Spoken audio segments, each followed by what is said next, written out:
अस्मात् गुरुभ्यो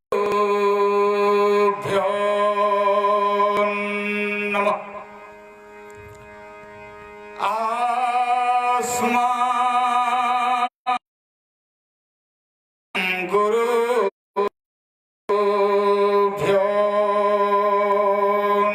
नमः। अस्माद् सर्वगुरुभ्यो नमः। श्रीमते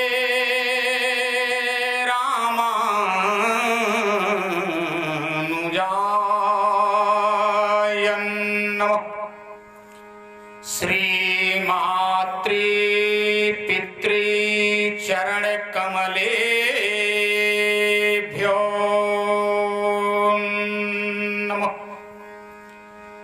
श्रद्धा और प्रेम से बोलिए सियावर रामचंद्र की। और बुलंदी से बोले, आप लोग कम हैं लेकिन कमजोर नहीं हैं।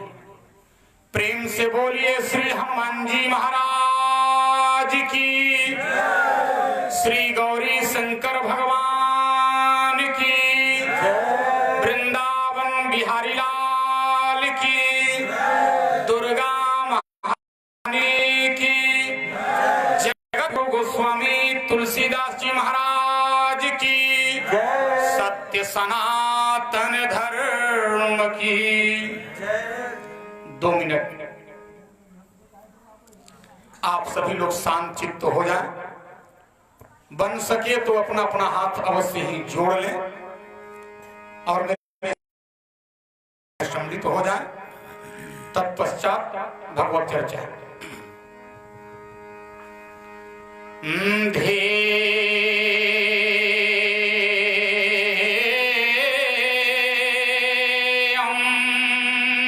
सदा परिभवघ्नमभीष्ट दोहम्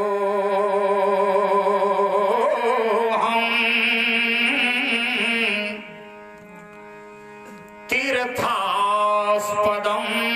शिव विरिञ्चिनुतं शरण्यम् भृत्यारतिहं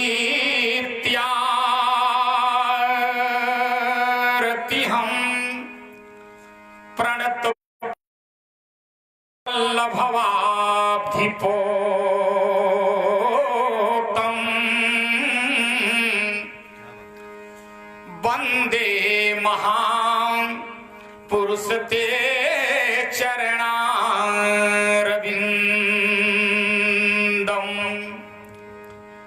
गंगा तरंगमयी जटाकलापं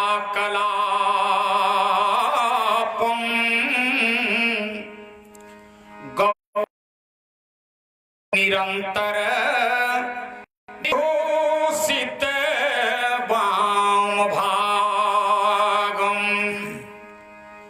नारायणं प्रियमनंगमदापहारम्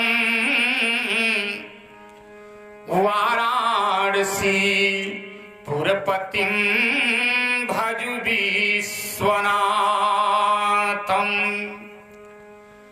प्रीति करो रघुनायक से,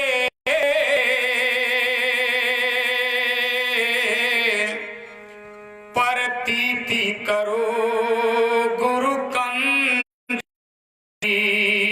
से। अरे मन मूढ़ न त्यागी कबो, पद पंकज श्री मिथिलेश लली के। रंग राजेश न को अपनो, सब मीत बने तकदीर भली के। दीन दयाल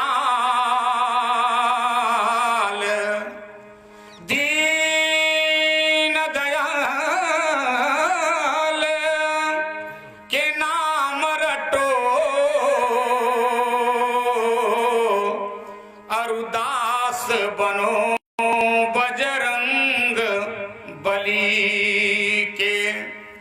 भक्ति भक्त भगवंत गुरु चतुर नाम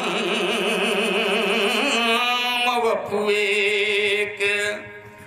जिनके पद बंदन किए नासहि बिघन अनेक। जयति जयति मां शारदे बिनती हो स्वीकार। वीणा को झनकारती श्रीमानस भवन पधार। श्री तुलसीदास जी के पद कमल बारंबार मनाए। गुण गाऊं सिया राम के हनुमत हो सहाय। तन बल धन बल बाहुबल जब एक हूं चले न काम। माताएं बहनें हाथ जोड़ करके बोलेंगी। आप सभी लोग दोनों हाथ ऊपर उठा के उच्च स्वर से जय घोष करें। एक बार मुख से कहो जय श्री सीता, जय श्री राधे श्याम।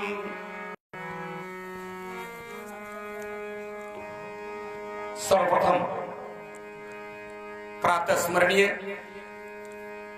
अर्चनीय वंदनीय आप्त काम पूर्ण काम नयनाभिराम सतताभिराम सदाभिराम दनुजारी लीला बिहारी भक्त भयहारी वलकल वस्त्रधारी कंदमूल फलहारी असरण शरण कंदर्प दर्प दलन कुंद मुकुंद दया निधान करुणा निधान नंदनी त्रिपुर सुंदरी राजराजेश्वरी अंबा परंबा जगदंबा के प्रिय प्राण वल्लभ श्री दशरथ नंदन कौशल्या नंदन राजीव लोचन रघुकुल भूषण भगवान श्री राम के स्तुत्य चरण। उन्हीं के सेवा में सदैव लीन रहने वाले श्री राम कथा के अनन्य रसिया पराक्रम के प्रयागराज बल बुद्धि के अगाध सिंधु अनंत बलवंत यशवंत संत वेदांत विद विक्रम उदधि कर्मण प्रभंजन सुध मंगल मूर्ति संकट मोचन आंजनेय श्री हनुमान जी महाराज के स्तुत्य चरण। अभी अभी आप जिनके मुखारविंद से भगवान की बड़ी पावन चर्चा सुन के आप हमारे अग्रज श्री श्यामल मिश्र जी महाराज इस गांव में उमराहा गांव में आप सबों के सहयोग से इस श्री राम कथा को कराने वाले आयोजक संयोजक जो भी कह लीजिए आप सबों के परिचित आपके मिट्टी के सुगंध जो पूरे हिंदुस्तान के लब्ध प्रतिष्ठित मंचों पर जाकर के राम कथा कह करके धर्म का प्रचार और प्रसार करते हैं।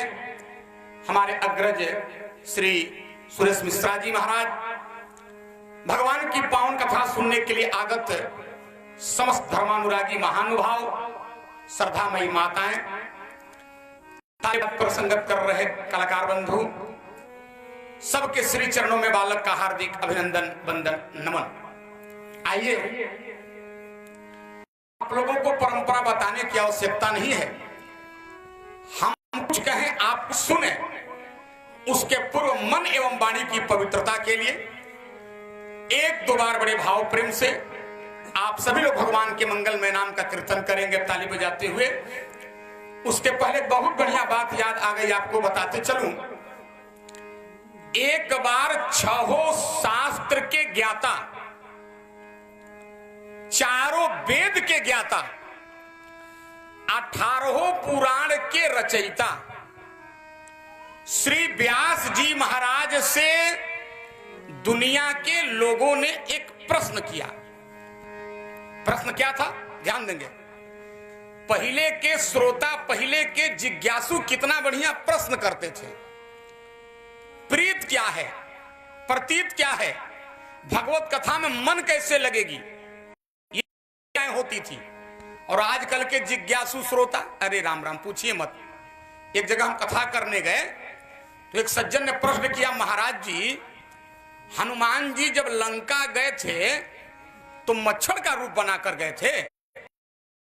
कहा हाँ भैया लिखा तो यही है। तो कहा जब मच्छर का रूप बना करके गए थे तो राम जी का अंगूठिया कैसे ले गए थे। हमने कहा आपको अंगूठी की चिंता है और हमको हनुमान जी का गदा और लंगोटा का चिंता है। वो कैसे हनुमान थे? अरे जिसके पास अड़िमा लघिमा सिद्ध वसिद्ध पराक्रम आठों सिद्धियां कुछ भी कर सकता है, फिर भी लोग बेवकूफाना हरकतें करते हैं। लेकिन आप बहुत अच्छे श्रोता हैं, ध्यान से सुनिएगा। व्यास जी से दुनिया के लोगों ने प्रश्न किया, महाराज इस संसार में इस धरती पे सबसे बड़ा जघन्य व्यक्ति यानी पापी व्यक्ति कौन है? तो व्यास जी ने कहा भैया आप लोगों की नजरों में धरती का सबसे बड़ा जघन्य कौन है, पापी कौन है? एक व्यक्ति खड़ा हुआ, उसने कहा महाराज मैं आपको बताता हूं। कहा के चिद बदन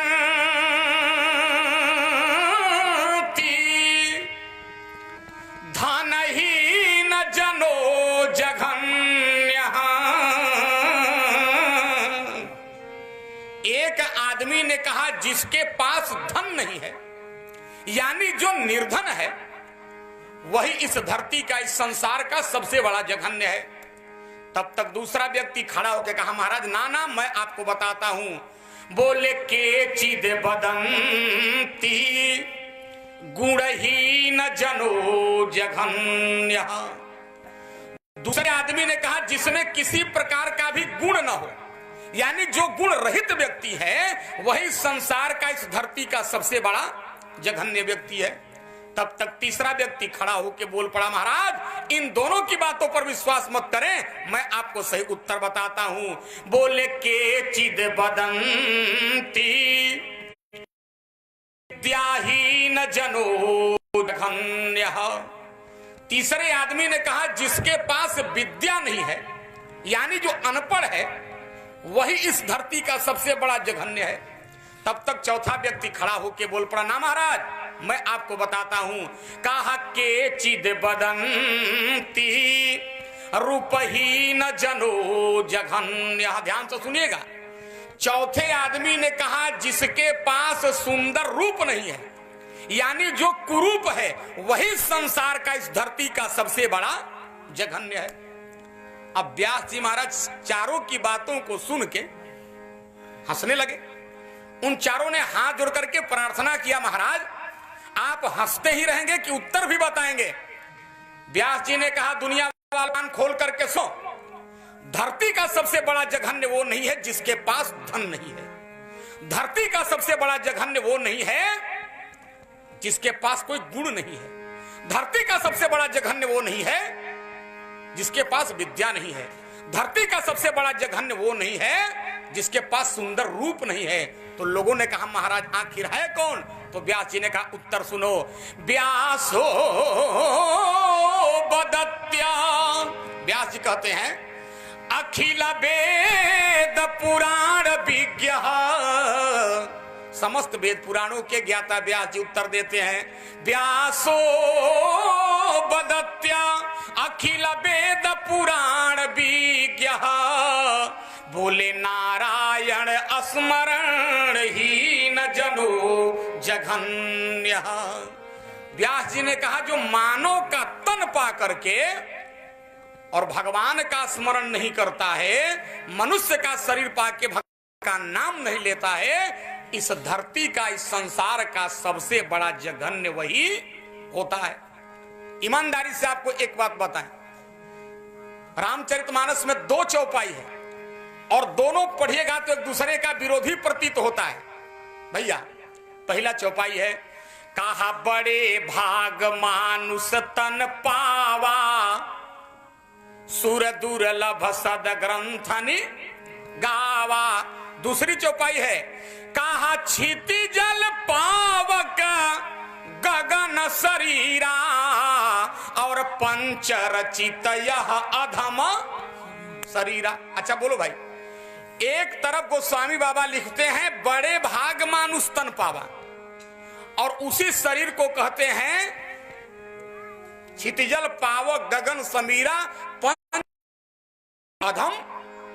क्यों ऐसा लिखते हैं? ध्यान से सुनिएगा। देखो, आदमी किसी का नाक जब बहुत सुंदर हो तो पूछा जाएगा उनका नाक कैसा है, तो लोग तुलना करते हैं महाराज तोते की तरह उनकी नाक, सुगा नियन उनकर नाक बा। का हो लोग कहला देहात में। अच्छा वो बोलता कैसे है? कहा महाराज शेर की तरह गर्जना करता है। चलता कैसे है? कहा हाथी की तरह चलता है। कोई बिना काम का बोलता है तो लोग कहते हैं मारो कुत्ते की तरह भौंक रहा है। क्यों भाई? आंख कैसी है? कहा हिरण की तरह। ध्यान से सुनिएगा, जब इस मनुष्य के शरीर में सारे अंग दूसरे का फिट है, नाक तोते की तरह हो तो सुंदर है, आंख हिरण की तरह है तो सुंदर है, बोली कोयल की तरह है तो सुंदर है, चाल सिंह की तरह है तो बढ़िया है, गर्जना सिंह की तरह है तो बढ़िया है। तो जब सारा चीज अन्य जानवरों का है तो फिर क्यों लिखा गया बड़े भाग मानुष तन पावा? सज्जनों, कारण इसका यह है, हम लोगों के शरीर में अगर तुलना अन्य जानवरों से किया जाता है, जीवों से, लेकिन इन जीवों से हम लोग भिन्न इसलिए हैं कि ये जीव भगवान का भजन कर सकते नहीं हैं, कीर्तन कर सकते नहीं हैं। ध्यान रखेंगे, इसलिए लिखा बड़े भाग मानुष तन पावा। अगर इस शरीर से भजन होता है, कीर्तन होता है तो बड़े भाग मानुष तन पावा, और अगर इस शरीर से भजन कीर्तन नहीं हुआ तो क्षितिजल पाव गगन समीरा पंच रचित यह अधम शरीरा। इसलिए आइए मिलजुल के सबसे पहले भगवान के मंगलमय नाम का सभी लोग कीर्तन कर लें। उसके बाद समय की परिधि में आपको कथा की ओर ले चलेंगे। आगे आगे हम बोले, पीछे से आप सभी लोग दोहराइए। बोलो श्री राम जय राम जय जय राम। बोलो श्री राम जय राम। क्या बात?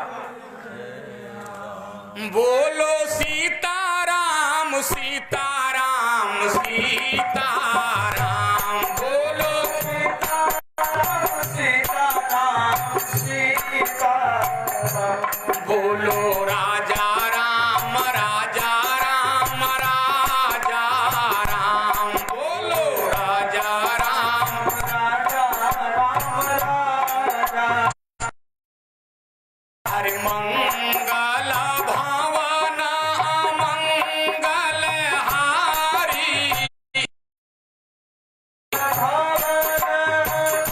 मंगल हारी। प्रभु सुत सरथ अजीर बिहारी। प्रभु सुत सरथ अजीर बिहारी। जय जय जय हनुमान गोसाई। जय जय हनुमान गोसाई। कृपा करहु गुरुदेव की नाई।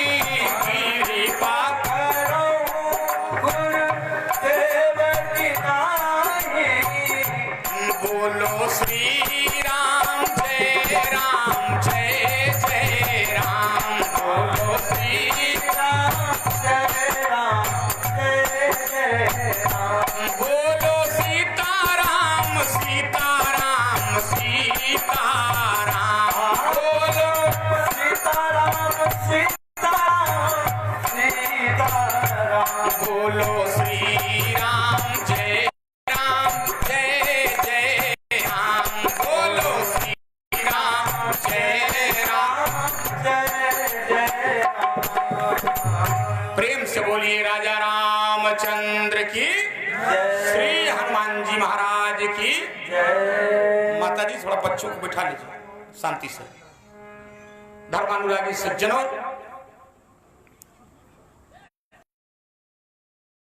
देवताओं से मंगलवार दिन होने के नाते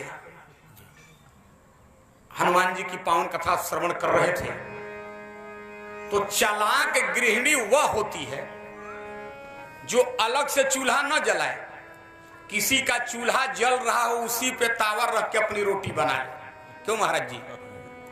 तो हम भी अलग से कुछ चर्चा न करेंगे, हम भी थोड़ी सी चर्चा आपके बीच हनुमान जी का रखने जा रहे हैं। ध्यान से सुनिएगा। इनका नाम हनुमान क्यों पड़ा, आज हम आपको यही बताएंगे। इनका नाम हनुमान क्यों पड़ा? शास्त्रीय दृष्टिकोण से, शास्त्रीय दृष्टिकोण से इंद्र जी अपने वज्र से मार करके हनुमान जी की दाढ़ी को टेढ़ा कर दिए थे, इसलिए इनका नाम पड़ गया हनुमान।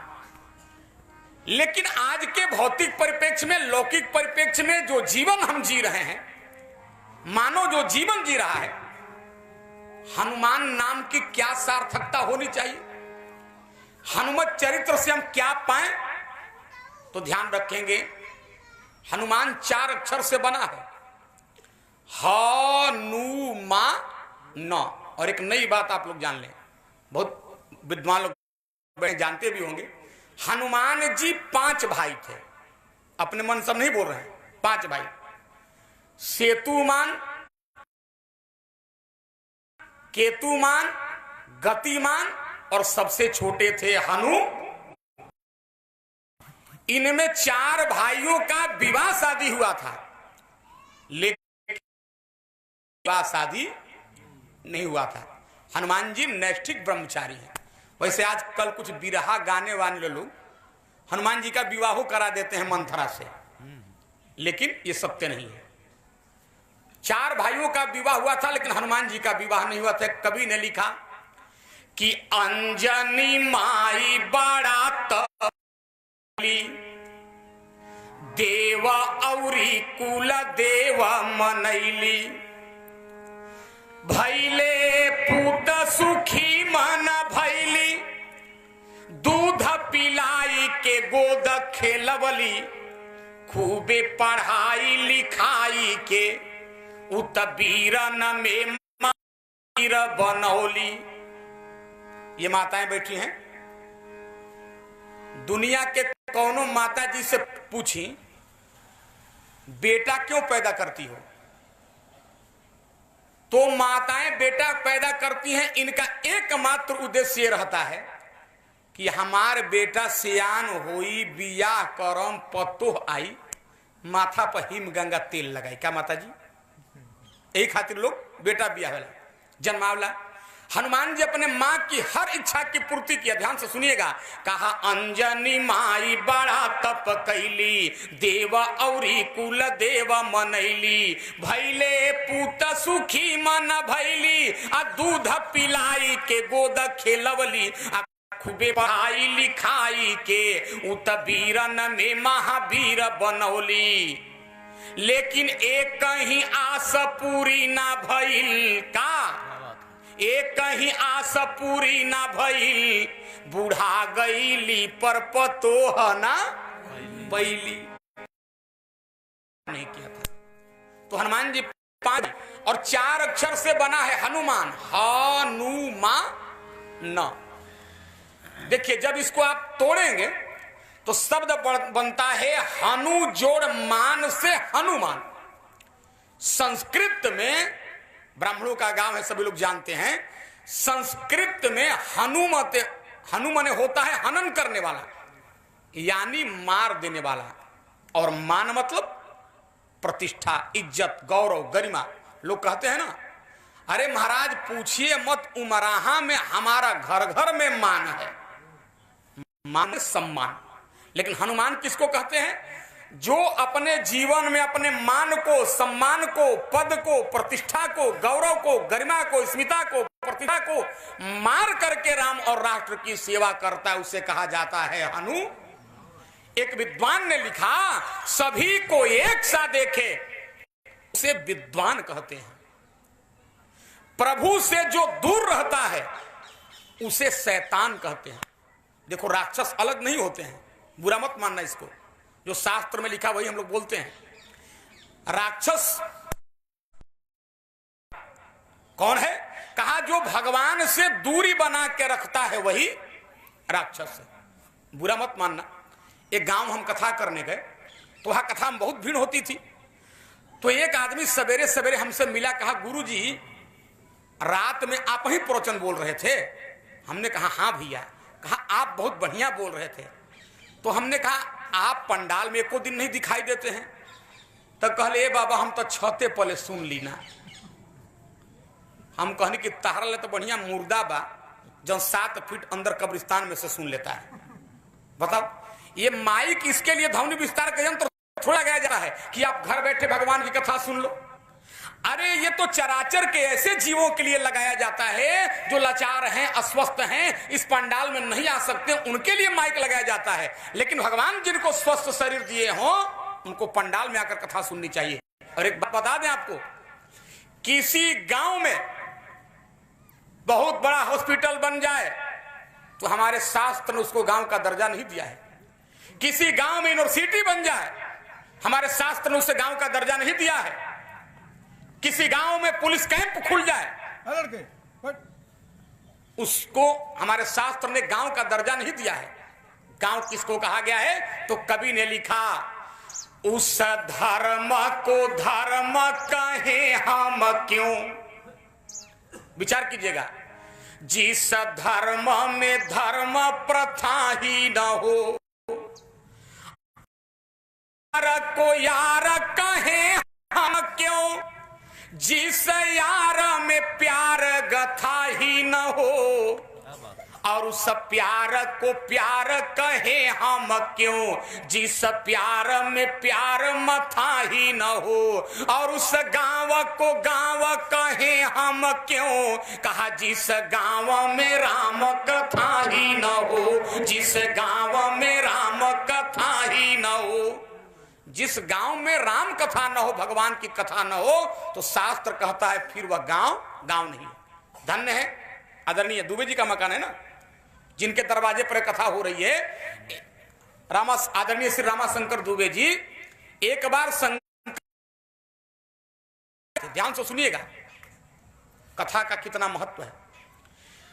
तो शंकर भगवान किए क्या, रास्ते में एक जगह खूब कूड़ा का ढेर लगा था, गंदगी। तो शंकर भगवान उस गंदगी को प्रणाम किए सिर झुका के। तो पार्वती मैया कहली कि भांग ज्यादा का चढ़ गई बा हैं महाराज जी, गंदगी को कूड़े को क्यों प्रणाम कर रहे हो? भगवान शंकर ने कहा, पार्वती आज से 100 वर्ष पहले इस जगह पर कथा हुई थी, इसलिए भूमि प्रणयम है, प्रणाम करने योग्य है। आगे बढ़े तो एक सांप वीराना, उसको भी शंकर भगवान प्रणाम किए। कहा महाराज इसको क्यों प्रणाम किए? शंकर जी ने कहा गौरी आज से 100 वर्ष बाद यहां कथा होने वाली है, इसलिए जिस जगह पे कथा हो जाती है, जिस गांव में कथा होती है, फिर उसका क्या पूछना। तो निवेदन में आपसे कर रहा था, ध्यान से सुनिएगा। विद्वान किसको कहते हैं? कहा सभी को एक साथ देखे उसे विद्वान कहते हैं। भगवान से जो दूर रहता है उसे शैतान कहते हैं। और जला अभिमान की लंका मिटा दे सब विकारों को, शशिभूषण उसी दास को हनुमान कहते हैं। अंतिम लाइन आप लोग कोटेड किए होंगे। हमने ये नहीं कहा जो सोने की लंका में आग लगा दे वो हनुमान है ना। अच्छा, सोना तो रोज सोनार भाई लोग जरावेला का माता जी, तो हनुमान हो जाएंगे? याद रखना, जो सोने में आग लगा दे या सोने की लंका में आग लगा दे वो हनुमान नहीं है। कहा तब? कहा जो अपने जीवन में मान सम्मान पद प्रतिष्ठा रूपी लंका में आग लगा के राम और राष्ट्र की सेवा करे, सच्चे मायने में वही हनुमान है। अच्छा, ईमानदारी से बोलिए, हम लोग जब साधारण काम करते हैं ना, तो हम लोग चाहते हैं हम लोगों का नाम पेपर में छप जाए। क्यों भाई? लेकिन भैया सभी आप सुन रहे थे श्यामल जी से हनुमान जी की विशेषता। हनुमान जी जहां भी अपना परिचय दिए हैं तो डायरेक्ट अपना नाम नहीं लिए हैं, पहले भगवान का नाम लेते हैं तब अपना नाम लेते हैं। और हम लोग पहले अपना नाम लेते हैं, बाद में भगवान का कार्य गिनाते हैं। लेकिन देखिएगा हनुमान जी सारे कामों को करते हैं लेकिन अपना नाम लेते नहीं है। प्रमाण, एक दिन राम जी हनुमान जी को एकांत में बुलाए, हनुमान यहां आओ। हनुमान जी हाथ जोड़कर खड़े हो गए, प्रभु आदेश। तो राम जी ने एक प्रश्न किया, कहा कहू का पी रावण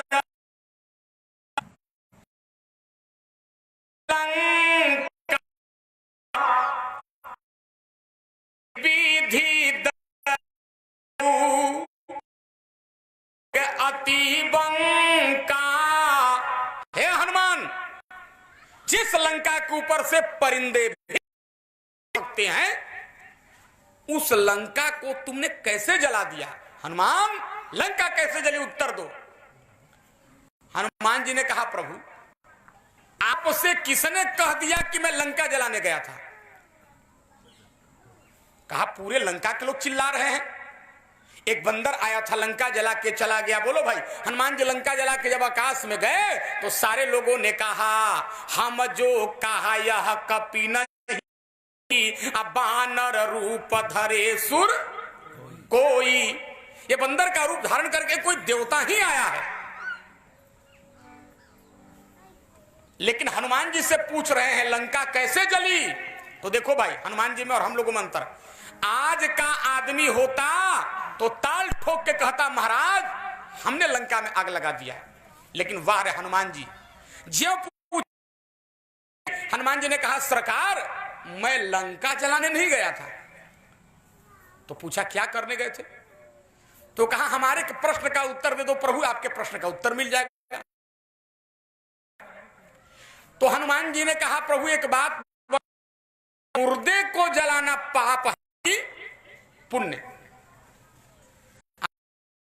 भाई लोग, मुर्दे को जलाना पाप है कि पुण्य? पुण्य है, हमारे बाबा कह रहे हैं।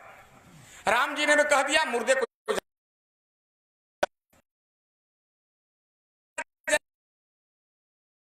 मुर्दों को जलाने गए थे। तो राम जी ने आश्चर्य दिया लंका। हनुमान जी ने कहा, सरकार सुनिए, लंका में मुर्दे कौन थे? इस धरती पे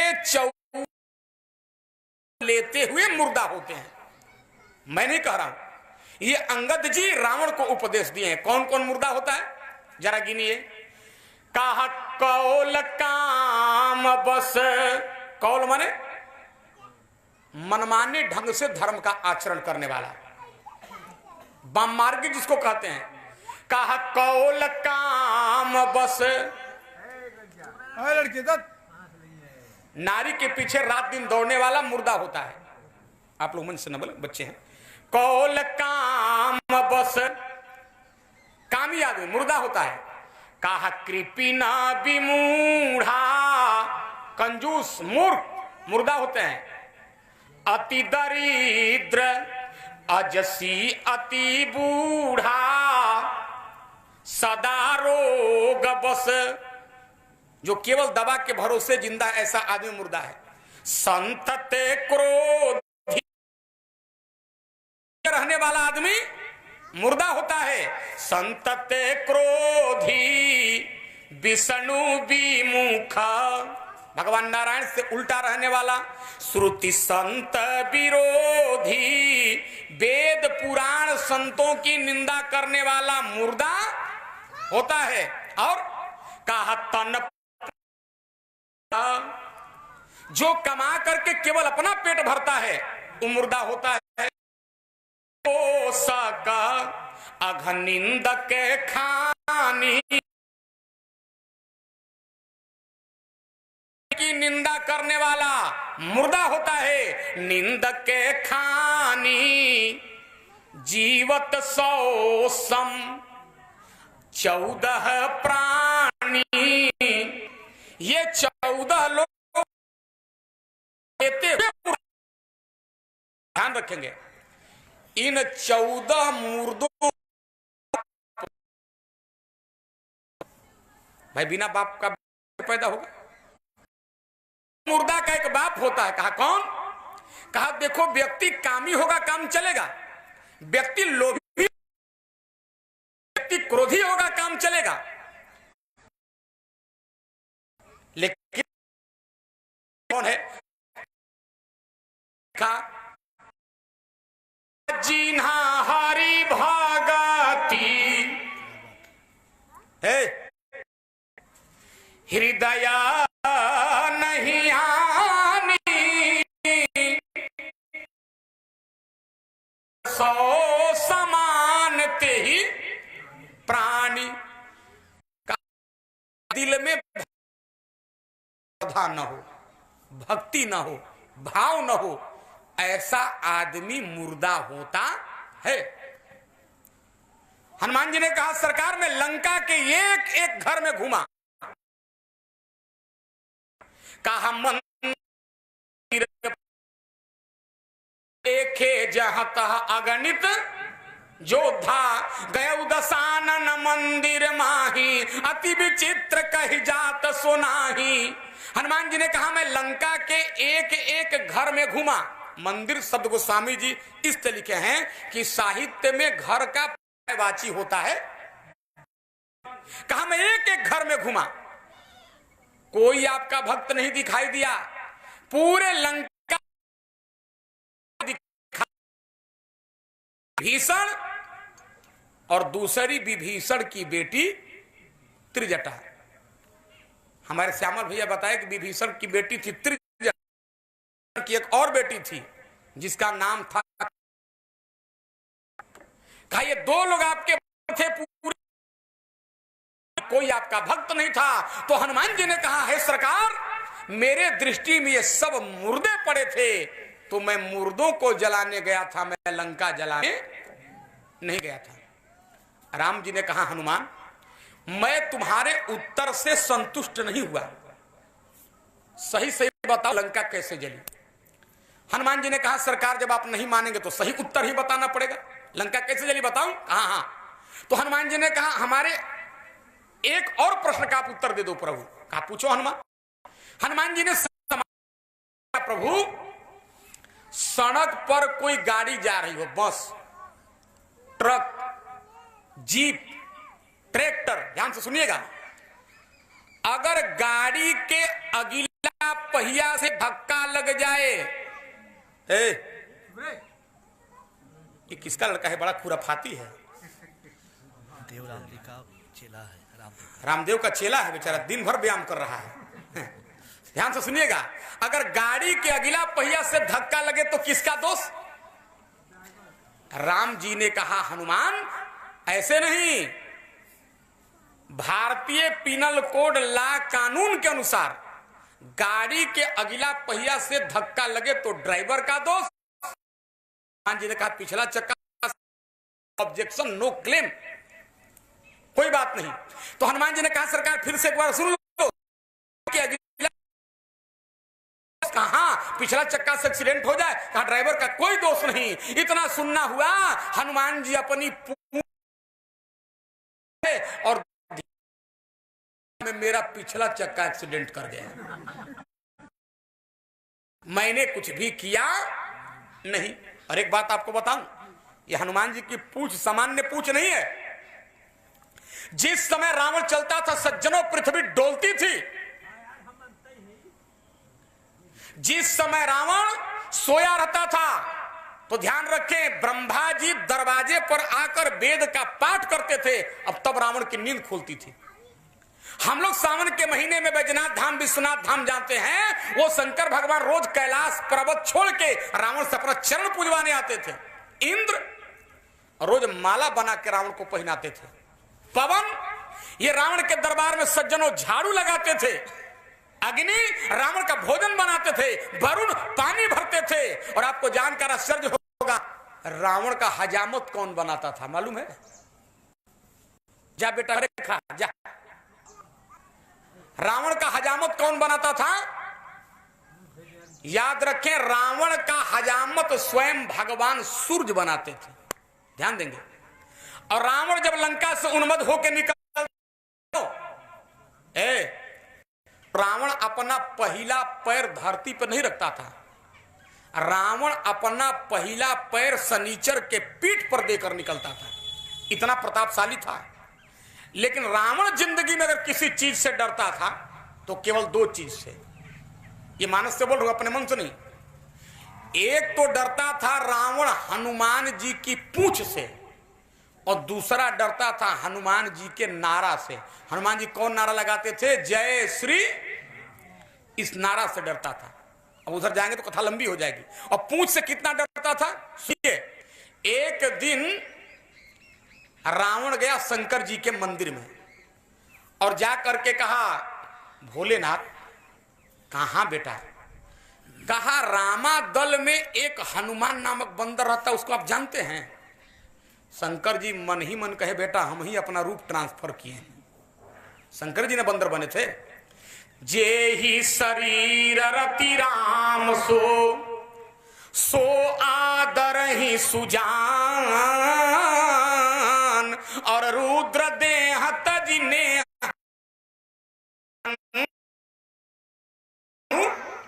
शंकर जी हनुमान ने। और हमारे पिताजी सज्जनों के लगभग वक्ता लोग आते हैं, राम जी के सेवा खातिर रूप धैला, आरे बानर रूप धैला बज तहावा भोला के अवतार बजर हो, तू तहावा भोला के अवतार। नन्ही चूकी रूप धके सिया पाह गईला बजरंगी हो, असिया आगे भैला तू बजरंगी हो, तू तहावा भोला के अवतार। शंकर जी ही बंदर है, हनुमान है। शंकर जी ने कहा, हाँ हाँ मैं उस बंदर को जानता हूं, तेरा क्या काम है? रावण के 20 आंख सज्जनों सजल हो गए। रावण ने कहा, महाराज वो बंदर बहुत खतरनाक है, और बंदर से है बंदर की पूंछ। कहा, क्या क्या उसके पूंछ ने? रावण ने कहा, महाराज हमारे अशोक वाटिका के एक एक कीमती वृक्षों को उखाड़ कर से कहा, और कहा मेरे जिगर के टुकड़े मेरे बेटे अक्षय कुमार को लपेट लपेट के मार दिया पूंछ से। कहा, और कहा, महाराज मेरे सैनिकों को मार दिया अपनी से। कहा, और कहा, महाराज पूछो मत, मेरे स्वर्णमय लंका को चला गया अपनी पूंछ से। तो शंकर भगवान कहे, हम क्या कर सकते हैं? तो रावण ने कहा, महाराज आप हमको यही वरदान दे दो कि कल युद्ध के मैदान में जब हनुमान से मेरा आमना सामना हो तो किसी पैतरे से मैं हनुमान का पूंछ पकड़ लूं और इतने जोर से ऐंठ न बाजे बसुरी। शंकर जी मन ही मन कहे, बा बेटा हमरे हड्डी फ्रैक्चर कराने आए हो। लेकिन शंकर जी तो बड़े मतवाले देव थे। शंकर जी ने कहा, तथास्तु जाओ, कल हनुमान की पूंछ टूट जाएगी। अब रावण पहुंचा युद्ध के मैदान में, हनुमान जी से लड़ने लगा। लेकिन लड़ रहा था, बार बार पूंछिए पे देख रहा था। तो हनुमान जी भी ज्ञानी नाम अगर समझ गए, सावधानी हटी दुर्घटना घटी। लेकिन हनुमान जी लड़ते लड़ते कौतुक किए सज्जनों, जानबूझकर अपनी पूंछ को रावण के आगे कर दिए। रावण देखा हनुमान जी की लंबी पूंछ, झपटा और अपने 20 हाथ से हनुमान जी की पूंछ को पकड़ा और पकड़ के ज्यों ऐठना चाहता था ते मनोजो मारू तुल्य बेगम, हनुमान जी लेकर सर से उड़ गए उसको आकाश में। अब बीच आकाश में ले गए। अब समझिए ये पूंछ यहां लटका है रावण, हनुमान जी बीच आकाश में ले जाके पूछ ले, बेटा रावण फ्री में झुलुआ झूले हो? कहा ना। तो कहा झूल ले। अब हनुमान जी लगे उसको गोल गोल घुमाने, तब तक आकाश में प्रकट हो गए भगवान शंकर। कल का वरदान पूरा कर दूं? रावण ने कहा, बाबा खबरदार, पहले नीचे खड़े दो। देखा तो पाया आगे से ऊपर आकाश में आ गया हूं। रावण ने कहा भोलेनाथ वरदान कैंसिल। शंकर जी ने कहा बेटा मैं टिकट बना था, पूछ तोड़ दूं। कहा ना महाराज। तो क्या करूं? कहा वरदान बदल दो। कहा क्या बदल दूं? तो रावण ने कहा कि न बंदर टूटे और न हमसे छूटे।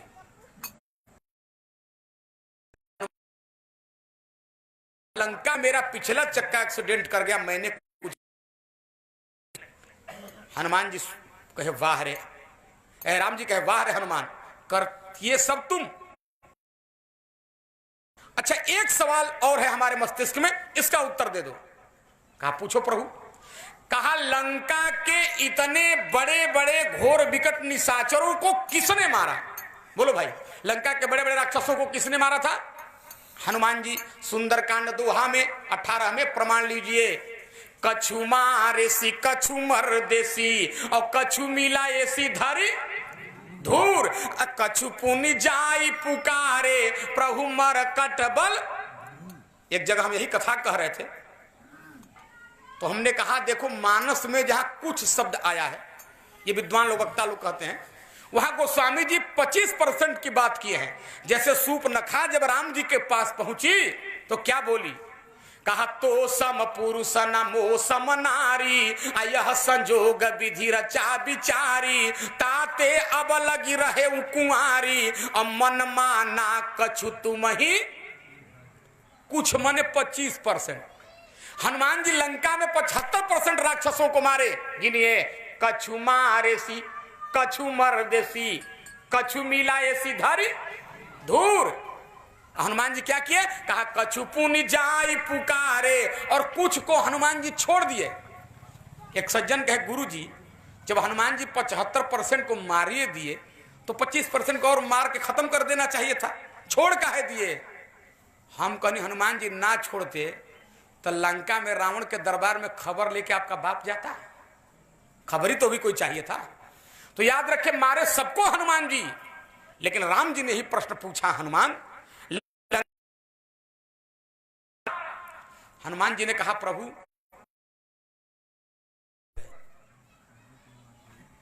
हम छुए सब मर गए।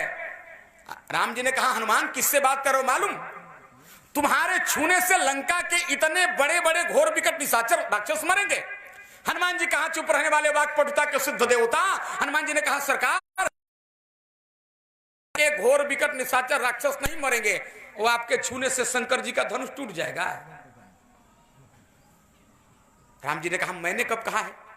हनुमान जी ने कहा प्रभु आपे नहीं कहे हैं, आपके छोटे भाई लक्ष्मण ने समर्थन भी दिया था कि भैया के छूने से टूटा है। कहा कब? 2 मिनट इस दृश्य को देखिए। राजा जनक की सभा में शंकर जी का धनुष टूटा पड़ा है। धनुष टूटने की आवाज सुन करके परशुराम जी पहुंच गए और धनुष को 2 खंडों में बटे हुई स्थितियों में देख करके परशुराम जी की भुजाएं फड़कने लगी, गुस्से में नेत्र लाल हो गए, होठ थर्राने लगे। और परशुराम जी ने जाकर के गुस्से में कहा क्या? अतिरिस बोले वचन कठोरा, कह जड़ जना का धनुष कई तोरा। अरे मूर्ख जनक, हमारे गुरुदेव शंकर के धनुष को किसने तोड़ा? अगर नहीं बताओगे, कहा बेगी देखावहूं, धनुष तोड़ने वाले को दिखाओ। मूढ़ न तो आजू है मूर्ख, उसको जल्दी आगे करो। उलटा ही माही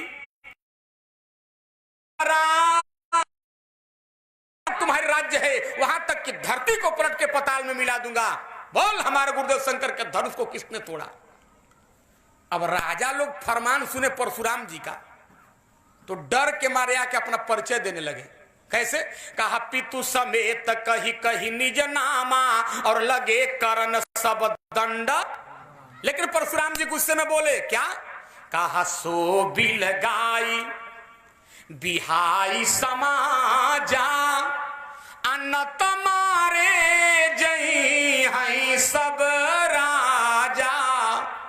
जो धनुष तोड़ा है बाहर निकले, वरना सारे राजाओं को लाइन में खड़ा करके मारूंगा, काटूंगा। अच्छा, वक्ताओं से सुने होंगे, हम लोग कोई नई बात नहीं कह रहे हैं। देखो, राम जी भी विष्णु के अवतार हैं और परशुराम जी भी विष्णु के अवतार हैं। तो परशुराम जी इतनी अच्छी बातें क्यों कर रहे हैं? न त मारे जय हैं सब राजा, धनुष तोड़े हैं राम जी, लेकिन परशुराम जी ने क्यों कहा न त मारे जय है सब, सारे राजाओं को मारूंगा। 4 बेटा हो और एक बेटा आपका अपराध करे, गलती करे, और बगल से थाना वाला आकर के आपके 3 निरपराध बेटों को करे, तो यह न्याय होगा कि अन्याय होगा? यह अन्याय होगा। धनुष तोड़े हैं परशुराम राम जी, लेकिन परशुराम जी कह रहे हैं न तमारे जय हाई सब राजा। क्यों ऐसा